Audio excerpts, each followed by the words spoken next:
السلام علیکم ورحمۃ اللہ وبرکاتہ۔ امید کرتا ہوں اللہ سبحانہ و تعالی سے کہ آپ خیریت سے ہوں گے۔ آج میں آپ کو بتاؤں گا انجیر کے فائدے۔ انجیر ایک میوہ ہے جو بہترین میوہ میں سے ہے۔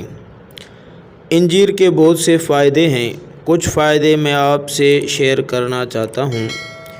انجیر وہ پھل ہے جس کی قسم اللہ سبحانہ و تعالی قرآن شریف میں اٹھایا ہے۔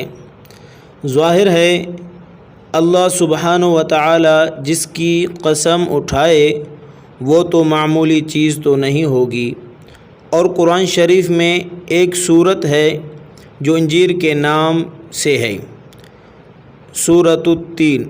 اسی صورت میں اللہ سبحانہ و تعالی قسم اٹھایا ہے انجیر کی، جو مشہور صورت ہے والتین والزیتون۔ یہ صورت ہے، اللہ تعالیٰ 4 چیزوں کی قسم اٹھاتا ہے، ان میں سے انجیر بھی ہے۔ ظاہر ہے جو اللہ تعالیٰ سبحانہ و تعالی قسم اٹھائے جس چیز کی، وہ تو چیز بھی جو ہے اعلیٰ ہوگی۔ تین جو ہے عربی میں انجیر کو کہتے ہیں۔ حکمت میں انجیر کے بہت سے فائدے ہیں۔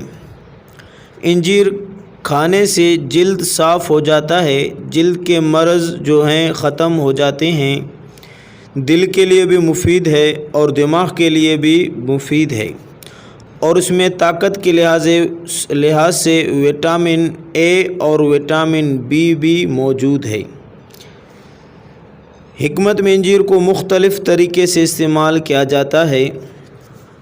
آج میں آپ کو جلد کے امراض کے لیے طریقہ بتاتا ہوں کہ انجیر کو کیسے استعمال کر کے جو ہے اپنے جلد کے تمام مرض جو ہیں ختم کریں، اور جو ہے اس میں وٹامن اے اور وٹامن بی بھی ہے، کمزوری کے لیے اور جلد کے تمام امراض کے لیے بہت مفید ہے۔ مثلا جلد میں خارش ہو، جلد میں نشان پڑ جائے، یا خون کی خرابی کے وجہ سے جلد متاثر ہو، انشاءاللہ العزیز یہ نسخہ آپ استعمال کریں، آپ کو بہت فائدہ ہوگا۔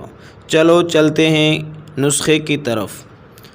آپ کو لینا ہے انجیر آدھا کلو، اور آپ کو لینا ہے دوسرے نمبر پر سرکہ انگور، جو ہے انگور کا سرکہ ہوتا ہے، وہ آپ کو لینا ہے 400 ml یا 500 ml۔ یہ آپ کو لینا ہوگا، بس صرف یہ دونوں چیزیں آپ کو لینا ہوگا۔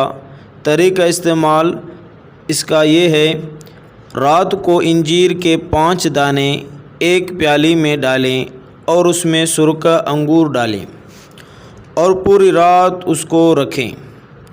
صبح نہار منہ اسے استعمال کریں۔ صرف آپ کو انجیر کھانا ہوگا، سرکہ انگور نہیں پینا۔ انجیر کو کھا کر سرکہ کو جو ہے ضائع کریں۔ یہ ایک بہترین نسخہ ہے، آپ اسے استعمال کریں، انشاءاللہ آپ کو بہت فائدہ ہوگا۔ یہ بہترین نسخہ ہے جلد کے مرض کے لیے، دل و دماغ کے لیے۔ انجیر کے ویسے ہی بہت فائدے ہیں۔ اپنا خیال رکھیں، دعاؤں میں یاد رکھیں۔ اللہ حافظ۔